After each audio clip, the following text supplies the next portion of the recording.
سلام، این ویدیو قابل توجه کسانیه که ریجکت شدن. کد V134.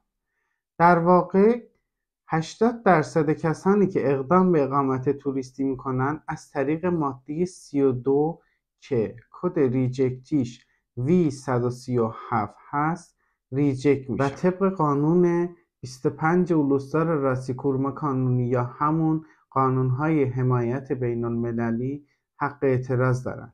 زمانی که شما اعتراض میکنید دو قسمت داره. یک قسمت دعوای نرمال برای در واقع ریجکتیتون باز میکنین و قسمت بعدی باید دستور متوقفی پروندهتون رو بگیرید یا همون ریجکتیتون رو. زمانی که دستور متوقفی ریجکتیتون یا پروندهتون رو میگیرین کد V154 روی پاسپورت شما تعریف میشه برای موقت و شما میتونین داخل خاک ترکیه بمونید.